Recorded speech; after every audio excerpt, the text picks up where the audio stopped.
रथयात्रार अनेक अनेक शुभेच्छा। जानिचंती मो पुअर ना फरमाइश थिला मामा खीरी कर। कहली खीरी तो मु करे ना ना ना से खीरी नुहे जो बाहाघरिया मानकर जो लाली लाली खीरी हुए नी से खीरी। मु कहले ओ अच्छा कैरमलाइज खीरी ठीक अच्छे तो आज चलो तो बनैबा से खीरी। तो प्रथमे मु चाउल को माने खीरी चाउल जो बासमती अरा चाउल ताकू मु अध कपे भिजई देइथिली ताकू भल भाबरे धोई धाई देली। तापर क्षीर को मु आगु ही सिझे देकी रखी देइथिली प्राय अध लिटर लिटर मानिया।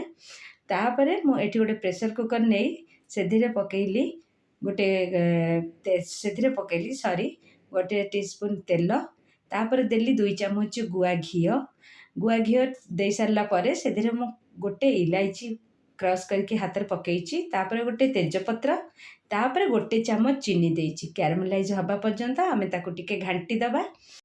यही चीनीटा आम से पर्यंत घांटा जेपर्यंत चीनीटा आमर रेड कलर बा कैरमलाइज न होइची किंतु ध्यान रखिबे जमती पोड़ी न जाए जस्ट खाली लाली रंग आसीगला परे आमे से ऐड करदबा ये जो आमर भिजेकी धोई धाई रखी खीरी चाउल को। तो तापर आमे जेतिकी चाउल नैथिबा सेतिकी ताठू टिके अधिका पानी दबा तापर ताकू टिके लुण पकेइकी जेतिकी आपण चाउल नहीं पानी देइचंती सेतिकी क्वांटिटी हिसाब रे आपण गोटे टीस्पून लुण पकईदेवे बा गोटे अध टीस्पून लुण पकईदेवे तापर ताकू गोटे बा 2टी हुइसिल दवा पर्यंत छाड़दवा। तो देखो आमर प्रेसर सीटी दे साराणी ताकू खोली देला पर देखिली पूरा चाउल बढ़िया से सिझी जाइए। तो ये 2टी बा 3टी सीटी देला माने चाउल आमर बढ़िया से सिझी जीवो। आपण मैंने चाहिए जदि आगे कंचा क्षीर रे डायरेक्ट एमती कैरमलाइज करिकी कंचा क्षीर को ढाली देबे तापर चाउल देकी ताकू घांटिले तापर ताकू सीटी दे देले सेटा भी हे जिवो। तो इठी हमर सिझी थिबा चाउल को माने भात को मु ताकू भलो भाबरे जो खीरीर भात को भलो भाबरे माने मिक्स कर देली तापर सेतरे दे देली सिझा क्षीर तापर एठी मु देइची 4 चामच चीनी प्रथमे 2 चामच देइथिली मोर मेजरमेंट हिसाब रे मते टिके कम लागिला मीठा तेनु करी मु देइची। तो आपण को हिसाब रे देबे एठी मु जो मेजरमेंट सब नेइची मु ताको सब डिस्क्रिप्शन बॉक्स रे ऐड कर देबे आपण माने सेउटू देखि परिबे मोर जत्ते को जहाँ जहाँ मु नेइची आ को केते मेजरमेंट रे कोन नेइची ताको सब मु कैप्शन रे दे देबी तो आपण सेठी जाई चेक कर देबे। तापर एठी मु देइची किछि ड्राई फ्रूट्स जेंति कि काजू आ 2टी गुजराती को क्रश करी देइची आ तापर ताको भल भाव में आम घाटी देवा क्षीरटा को भल भाव में फुटेबा जमती कि माने क्षीरटा पूरा बहलिया है आसो क्षीर जिते फुटब खीरी सेते बहलिया हम और टेस्टी हम।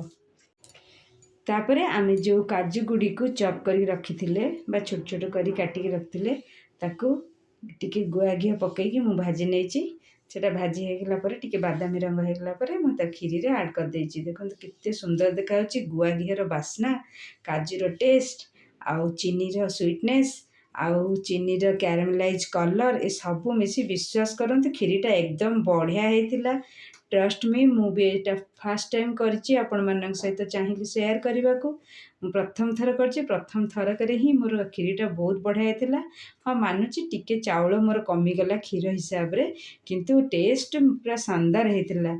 आपण केमती करती मते आउ किछि उपाय जदि अच्छी कि आउ किछि मेथड जदि जना आपण को जदि केमती आपण माने करती मते टिके कमेंट्स रे निश्चय जणैबे। ये मोर प्रथम खीरी किंतु बहुत बढ़िया होता। तो ये आमर खीरी तो रेडी होगला तापर मो पुओ कहला मते रुमाली रुटी दरकार। तो रुटी जदि आम रुमाली रुटी न करिकी से सिंपल रुटी टिके आम माने टिके जदि आम यूनिक करदेबा ताले से सिंपल रुटी भी रुमाल रुटी परिका हो जिवो। तो ये मु 3 कप अटारे नहीं गोटे टीस्पून लुण हाफ टीस्पून लुण गोटे टीस्पून तेल आ अध कप माने क्षीर तो ताको सब नहीं भल भाव चकटी देइछि अटा को।